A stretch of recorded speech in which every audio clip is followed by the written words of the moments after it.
R D Sharma solutions देख रहे हैं। क्लास 12th है ये। चैप्टर 1 है, अध्याय 1 रिलेशंस। इसमें मल्टीपल चॉइस क्वेश्चंस यानी कि एमसीक्यू के बारे में बात कर रहे हैं। अगला सवाल है 23वां सवाल। इसमें कहा गया है a इक्वल्स 1 2 3 यानी कि जो सेट है वो हमें दिया गया है 1 2 3। Then the number of equivalence relations containing 1, 2। अब इक्विवेलेंस रिलेशन क्या होता है? सिमेट्रिक भी होना चाहिए, रिफ्लेक्सिव भी होना चाहिए, ट्रांजिटिव भी होना चाहिए। जब ये तीनों होंगे तब हम कहेंगे कि ये इक्विवेलेंस रिलेशन है। एक एक करके करते हैं। सबसे पहले हमको 1 2 ये होना ही चाहिए। तो 1 2 है, इसका सीधा मतलब है कि अगर हम सिमेट्रिक से शुरू करें तो 2 1 भी होना चाहिए, क्योंकि रिफ्लेक्सिव भी चाहिए हमें, इक्विवेलेंस रिलेशन है। तो अब हम क्या करेंगे, इसमें 1 1 2 2 और 3 3 ये जोड़ना पड़ेगा आपको। तो 1 1 2 2 3 3 आपने जोड़ दिया और साथ में आपने कहा कि 1 2 2 1 ये आपका सिमेट्रिक के लिए हो गया, ये आपका हो गया किसके लिए? रिफ्लेक्सिव के लिए। अब ट्रांजिटिव भी देख लेते हैं। ट्रांजिटिव में क्या करना पड़ेगा? 1 2 2 1, अगर 1 2 है और 2 1 है तो 1 1 होना चाहिए इसमें, जबकि 1 1 है। इसका मतलब ये रिलेशन आपका इक्विवेलेंस रिलेशन है। क्या हम और भी ऐसे रिलेशन बना सकते हैं? कोशिश की जा सकती है। दूसरा है 1 2 2 1, ये तो रहेगा। साथ में आप इसमें देख दीजिए 2 3 और 3 2, 2 3 और 3 2 क्या कुछ बनता है? अगर 1 2 2 3 आपको बन रहा है, 1 2 2 3 बन रहा है, तो आपको 1 3 चाहिए। क्लियर बात है? 1 2 2 3 के साथ आपको 1 3 चाहिए। और जब 1 3 आप लगा देंगे इसमें, तब क्या होगा? देखिए 1 2 2 1 को हम हटा नहीं सकते। इन्होंने कहा है कि 1 2 होना ही चाहिए, तो 1 2 2 1 को हम नहीं हटा सकते। अब जोड़ेंगे इसमें, जैसे हमने 2 3 3 2 जोड़ा, तो 2 3 जोड़ेंगे तो 3 2 जोड़ना ही पड़ेगा, क्योंकि हमें सिमेट्रिक बनाना है। अब क्योंकि ट्रांजिटिव भी देखना है, तो अगर 1 2 और 2 3 है तो 1 3 होना चाहिए। अब 1 3 अगर आ गया तो इसको फिर से सिमेट्रिक बनाने के लिए आपको 3 1 जोड़ना ही पड़ेगा। ये हो गया। इसके साथ आपको ये रिफ्लेक्सिव के लिए तो लाना ही पड़ेगा, तो इसको मैं हटा दे रहा हूं, यहीं इसके आगे बढ़ा रहा हूं 1 1 2 2 और 3 3। तो कितने बन गए आपके? दो सॉल्यूशन पॉसिबल है जिसमें 1 2 हो और ये दोनों रिलेशन क्या हो? इक्विवेलेंस रिलेशन हो। सवाल संख्या है 24। R is a relation on the set Z of integers and it is given by। ये सवाल हम ऑलरेडी कर चुके हैं, लेकिन इसको एक बार जरूर देखेंगे। इसमें कहा गया है, रिलेशन देख लीजिए पहले क्या है। यह है x minus y less than equal to 1। x minus y 1 से कम होना चाहिए और यह डिफाइंड है z पे, z यानी इंटीजर्स पे। तो कैसे कैसे होगा? थोड़ा मैं आपको VSAQ की तरफ ले जाता हूं और आपको बताने की कोशिश करता हूं कि कौन सा सवाल है जो हम ये ऑलरेडी देख चुके हैं, कर चुके हैं। अगर मुझे फटाफट दिख जाएगा तो मैं एक्सरसाइज पे भी जा रहा हूं। खैर, ये हम ऑलरेडी कर चुके हैं। जो लोग फॉलो कर रहे हैं उन्हें आइडिया है कि ये हम कर चुके हैं, लेकिन जो अगर केवल MCQ देख रहे हैं उनके लिए इनको मैं दोबारा बता देता हूं। पहला हम चेक करेंगे इसमें रिफ्लेक्सिव। रिफ्लेक्सिव का मतलब होता है हर एलिमेंट अपने आप से रिलेटेड हो। तो उसमें करना क्या होता है? आप y की जगह x रख देते हैं बस। तो x माइनस y की जगह x रख दीजिए। ये क्या बनता है? 0। और 0 के मॉड का कोई तात्पर्य नहीं है, और 0 1 से कम है, ये इसका मतलब रिफ्लेक्सिव हो गया। दूसरे पे आते हैं, हम बात करते हैं सिमेट्रिक की। सिमेट्रिक में क्या है? x की जगह y कर देंगे, y की जगह x कर देंगे। यानी अगर x minus y less than equal to 1 है तो क्या y माइनस x भी होगा? तो y और x की जगह मैं तब्दील कर रहा हूं। और इसको हम कैसे लिख सकते हैं? इसको हम लिख सकते हैं, y माइनस x को लिख सकते हैं negative of x minus y. और इसको नेगेटिव को आप क्या करेंगे, -1 मान सकते हैं और इसको अलग कर दीजिए, -1 into mod x minus y, और ये जो दोनों चीज है मॉड ऑफ -1 कितना होगा, +1। तो अल्टीमेटली ये क्या आ गया, वही आ गया। अगर हम x माइनस वाई को मान रहे हैं तो y माइनस एक्स भी x माइनस वाई ही बन रहा है, तो ये भी लेस देन इक्वल टू 1 है। ये क्लियर हो गया। तीसरा, इसमें जो तीसरी चीज आती है वो है आपका x माइनस वाई, अगर ये लेस देन इक्वल टू 1 हो और y माइनस जेड, तीन वेरिएबल लेने पड़ते हैं, y minus z less than equal to 1 हो, तो क्या x माइनस जेड ये लेस देन इक्वल टू 1 होगा। अब इसके लिए एक थोड़ा सा हमको ट्रिक लगानी पड़ेगी। हम क्या करते हैं, इसकी जगह हम x माइनस वाई बराबर 1 मान लेते हैं, मान रहे हैं और कोशिश कर रहे हैं कि क्या हमको थोड़ा सा आइडिया लगता है। y माइनस जेड, इसको हम y माइनस जेड ले रहे हैं, बराबर ले रहे हैं फिलहाल, अभी दोनों को जोड़ देते हैं तो x माइनस जेड बराबर 1 है, क्योंकि लेस देन इक्वल टू है, लेस देन इक्वल टू है, इसको भी कर दीजिए लेस देन इक्वल टू, और मॉड लगाना है तो मॉड लगा दीजिए। तो फौरी तौर पे तो हमें ये ट्रांजिटिव दिख रहा है, तो ये इस लॉजिक से ये एक इक्विवेलेंस रिलेशन है। सवाल संख्या है 25।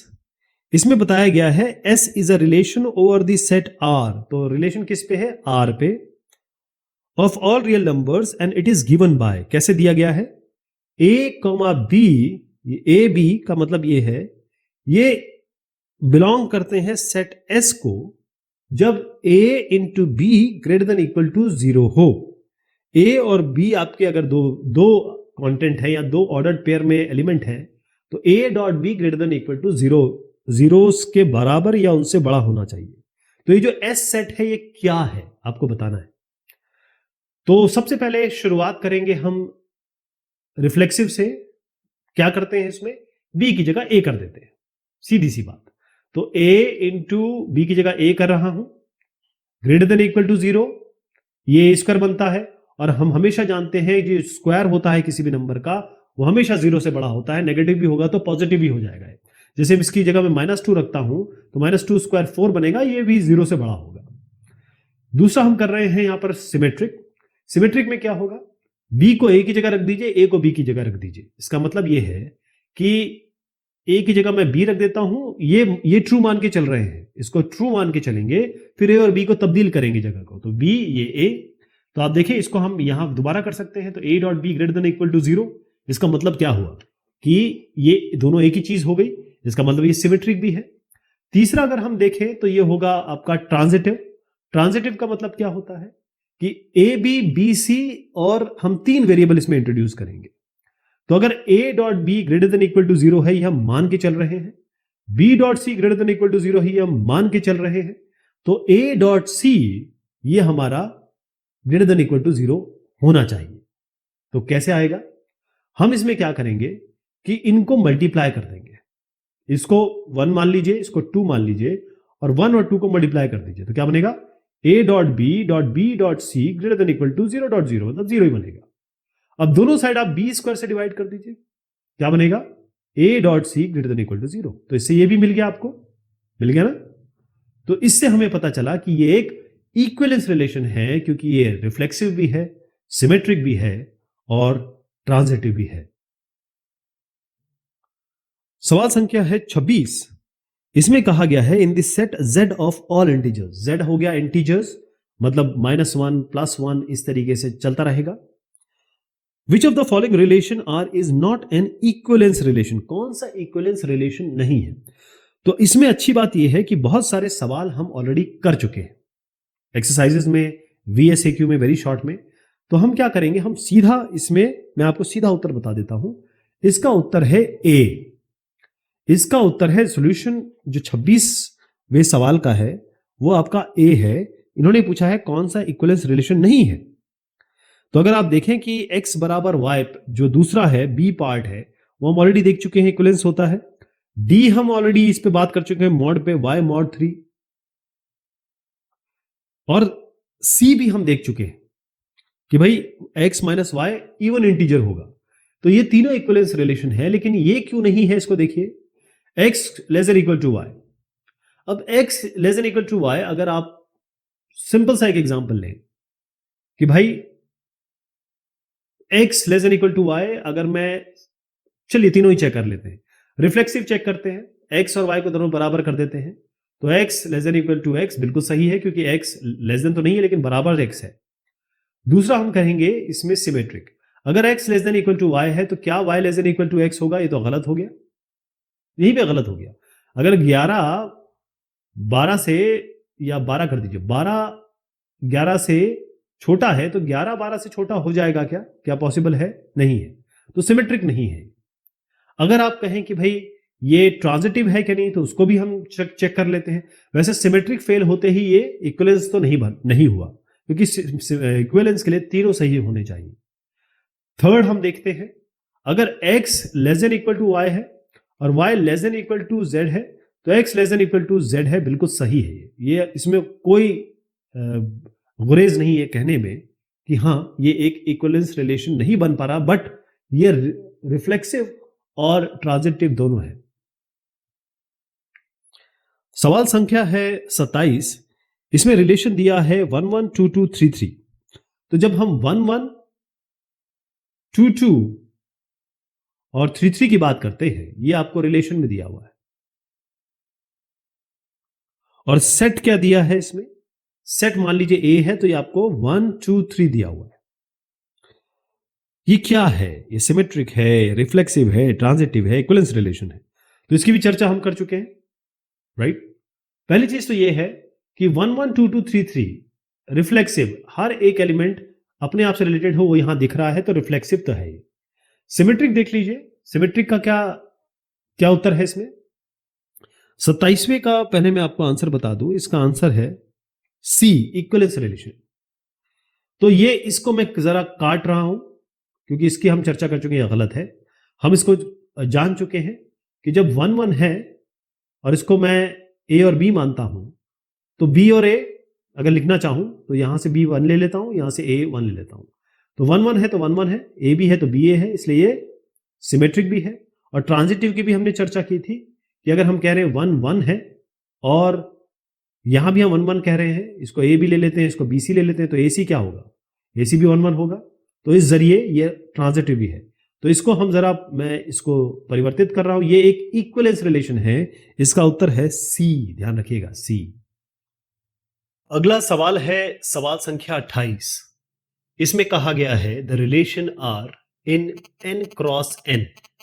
इसका मतलब यह है कि जो रिलेशन है वो किस पे डिफाइंड है? वो डिफाइंड है n क्रॉस n पे, और n क्रॉस n का तात्पर्य हुआ नेचुरल नंबर्स। यहां पर बताया गया है कि ये रिलेशन की कंडीशन है कि a कॉमा b अगर रिलेटेड है c कॉमा d से, इसका कंडीशन होना चाहिए a प्लस डी बराबर b प्लस सी। तो एक एक करके देखते हैं। पहला हम चेक करेंगे इसमें रिफ्लेक्सिव। क्या चेक करते हैं? रिफ्लेक्सिव। तो रिफ्लेक्सिव के लिए क्या करते हैं? a should be related to a, यानी a कॉमा b रिलेट होना चाहिए अपने आप से। लेकिन अगर ये कंडीशन कहता है तो क्या कहेगा?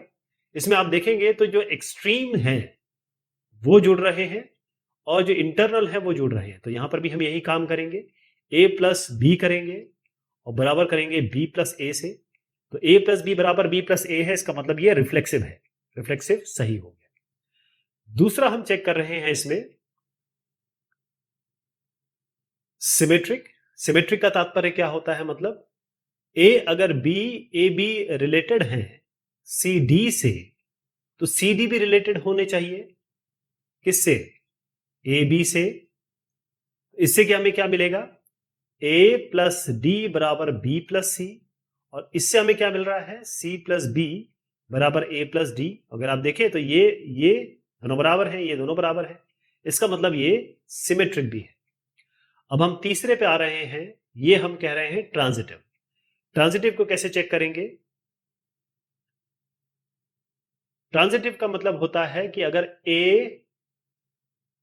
b रिलेटेड हो सी डी से, और ये मान के चल रहे हैं कि सी डी रिलेटेड है ई एफ से, तो ए बी और ई एफ आपस में रिलेटेड होने चाहिए, यानी कि ए बी और ई एफ आपस में रिलेटेड होने चाहिए इसी कंडीशन, इसी रिक्वायरमेंट के तहत।